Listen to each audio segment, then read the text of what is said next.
Jai Hind Defense aspirants, welcome back to my channel SSP Success.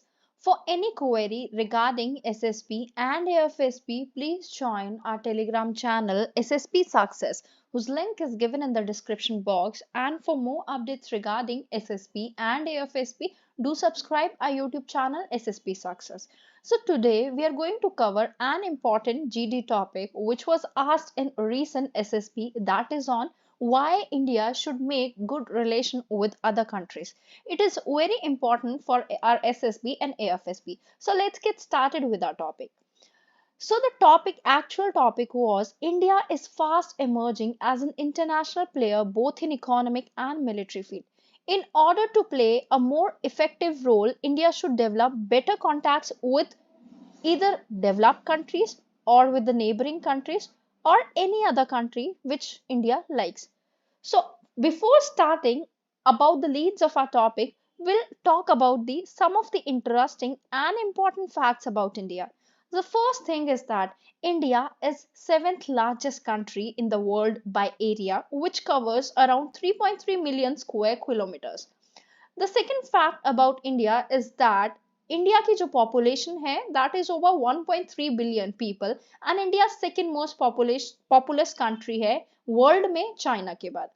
India में official 22 language है but Hindi widely spoken language है country की. Fourth is India is a democratic country with a federal parliamentary system of government where president is the head of state, prime minister is the head of the government.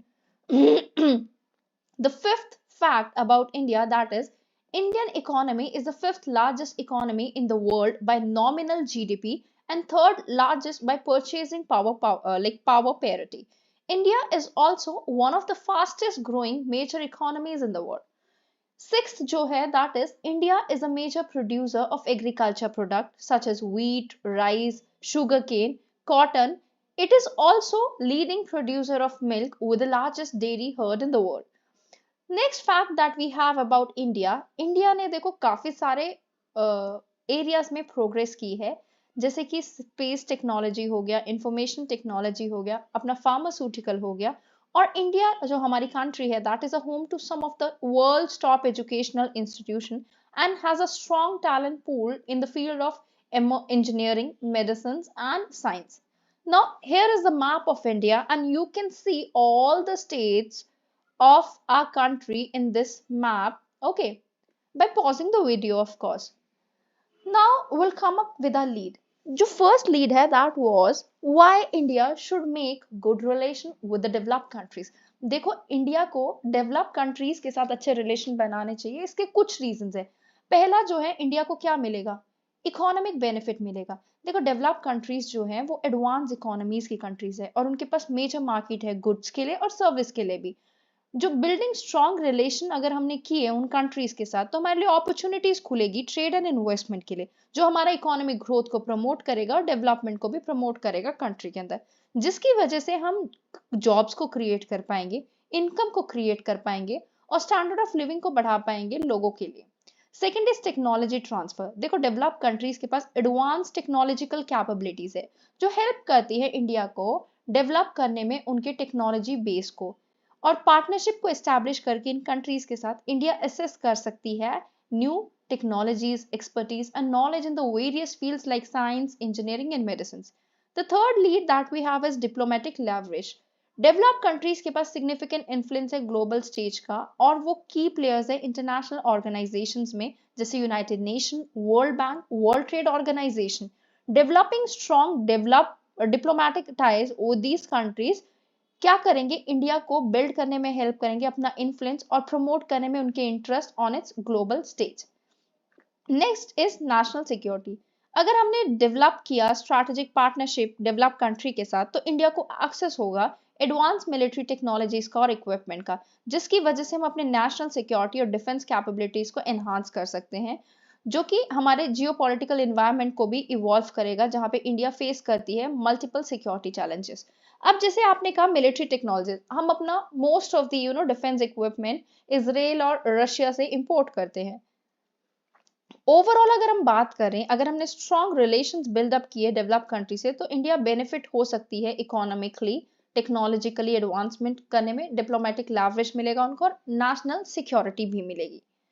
Next, neighbouring countries के साथ India को relation बनाने चाहिए कि नहीं? देखो, India को of course prioritise करना चाहिए stronger relationship with its neighbouring countries, economically, culturally, people to people exchange के माध्यम से। ये प्रमोट करता है रीजनल स्टेबिलिटी को और एनहांस करता है इंडिया का इन्फ्लुएंस किसमें? रीजन में।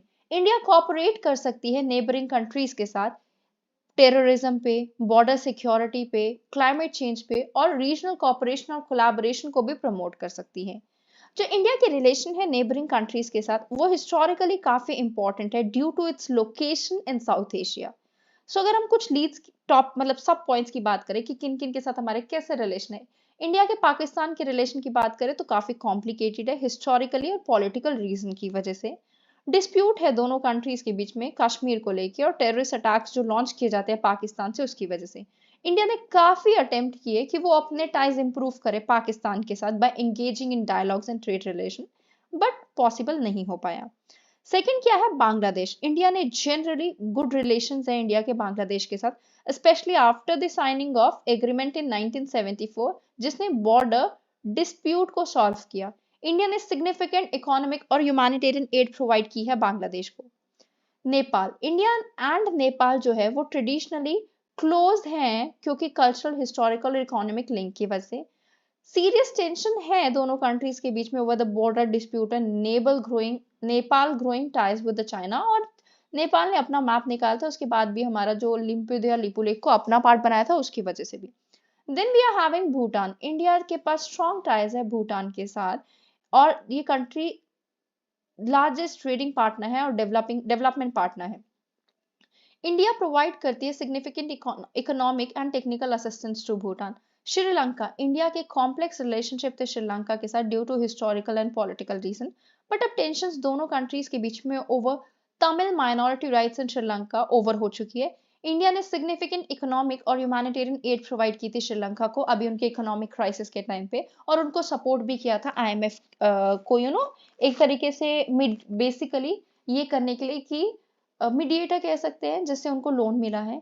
ठीक है, इंडिया के रिलेशन नेबरिंग कंट्रीज के साथ इसलिए इंपॉर्टेंट है रीजनल स्टेबिलिटी, इकोनॉमिक ग्रोथ के लिए, जहां पे काफी टेंशंस और डिस्प्यूट्स भी है कुछ कंट्री के साथ, बट इंडिया ने अटेम्प्ट्स किए हैं कि वो अपने रिलेशंस को इंप्रूव करे डायलॉग एंड कोऑपरेशन के साथ in such as trade, development and security.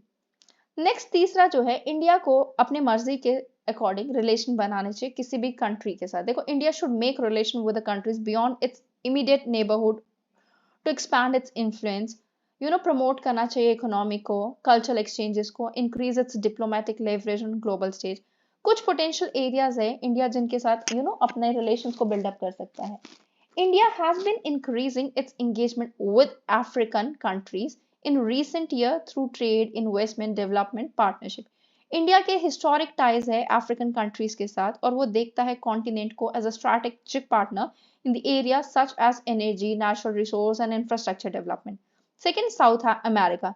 India जो है वो डीपन कर रहा है अपने engagement with countries in South America, particularly Brazil, जो कि key partner है in the areas such as agriculture, renewable energy and defense cooperation. Third is Europe. India ने traditionally close ties बनाए हैं उनके basically several European countries के साथ और वो अपने relationship को deepen करने की सोच रहा है। जो यूरोपियन यूनियन है वो मेजर ट्रेडिंग पार्टनर है इंडिया के लिए और उनके पास पोटेंशियल है कि वो अपनी कोऑपरेशन को इंक्रीज करे in such areas such as technology, research, development and climate change. Next we have is Southeast Asia. India जो है build कर रहा है closer ties with countries in Southeast Asia, particularly through Act East policy. और जो India है वो Southeast Asia को key partner देखता है in its effort to expand its trade and investment ties और वो अपने build कर सके strategic presence in the region. By building relation with the countries, okay, beyond its immediate neighbourhood, India expand कर सकता है अपने इन्फ्लुएंस को on global stage and promote it's economic and strategic interest. Additionally अगर India build करेगा partnership तो उसकी वजह से कल्चरल एक्सचेंज होगा, टूरिज्म होगा, पीपल टू पीपल टाइज होंगे जिसकी वजह से ग्रेटर अंडरस्टैंडिंग एंड कॉपरेशन देखने को मिलेगी कंट्रीज के बीच में। So guys, that was all. I hope you liked the video. If you like it, do like it, share it and subscribe our YouTube channel SSP Success. Guys, your likes and comments motivates me to make more and more videos in time. Thank you everyone.